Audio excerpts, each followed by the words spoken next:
এই বড় গ্রুপে কেমন লাগলো আপনার ছৌগুরু হোমস্টেতে?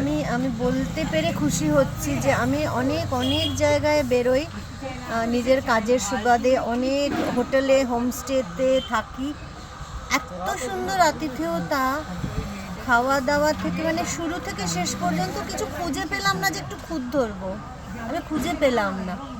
তো আমি সত্যি পুরুলিয়ায় কেউ যদি আসে পুরুলিয়ায় থাকবার জন্য জিজ্ঞেস করে, আমি তো সবার আগে মানে এটা ছৌগুরু হোমস্টের কথা বলবো।